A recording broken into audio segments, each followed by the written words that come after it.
Hello mga ka-auto, this is Engineer RK from Home Automated PH and nandito po tayo sa may Paranaque ngayon. Dito po sa ating bagong project, no? Na kung saan yung ating client po ay magpapakabit ng smart fence and smart gate, saka yung ating hub CCTV. Okay, so nakikita niyo po sa ating likuran, yan po yung lumang gate. Papalitan po ng bagong gate yan and i-convert po natin into a smart gate. And on top of that, magpapalagay rin po ng smart fence. Dito po. Yan, smart electrical fence. Yan. Yung sa taas ng pader.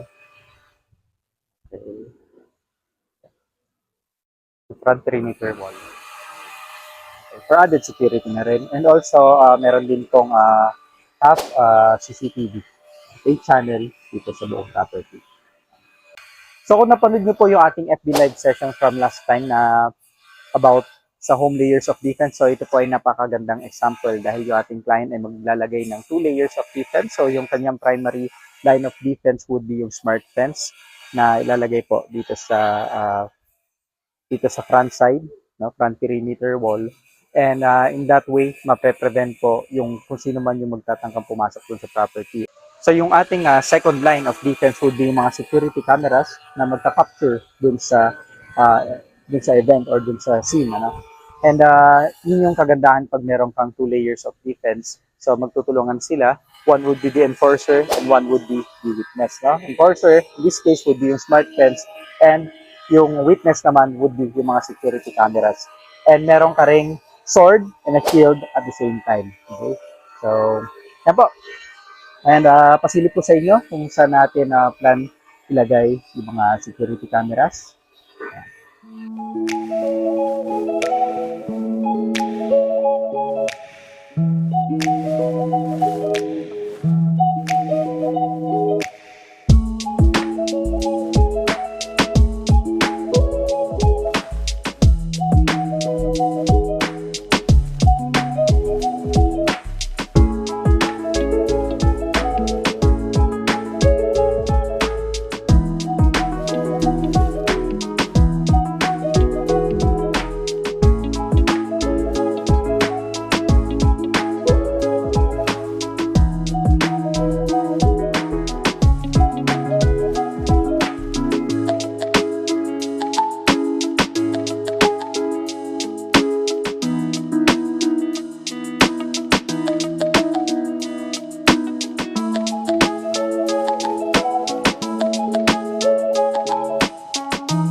Yan mga ka-auto, so dito tayo ngayon sa second floor ng property. Ayan.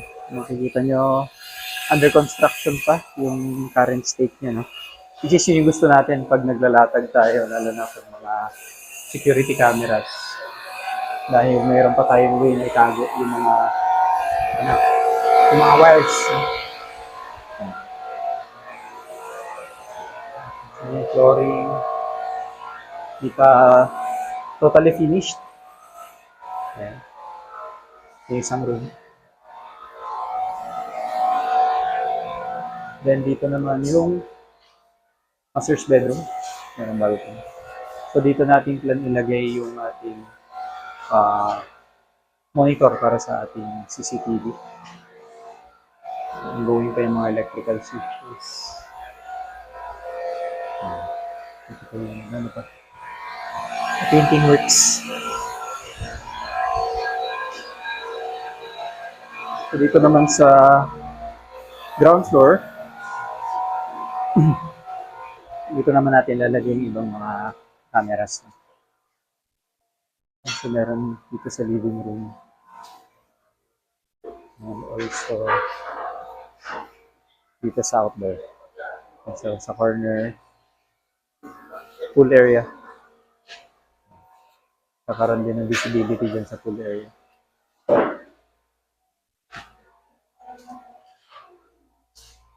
Ayan. So, yung nakahang pang wire dyan. Ito naman yung dirty kitchen. Dirty kitchen. Ayan. Yung entrance papunta dun sa garage.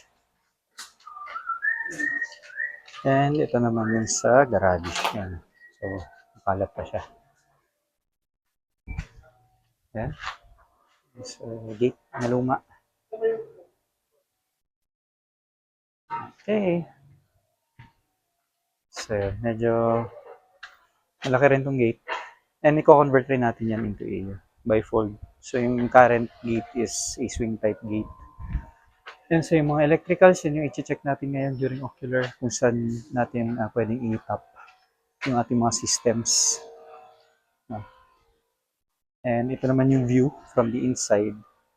Lalakay tayo ng smart fence dyan. Doon sa kabilang end. Going dito sa kabilang end. Okay. So that's it mga ka-auto. And natapos natin yung ating ocular.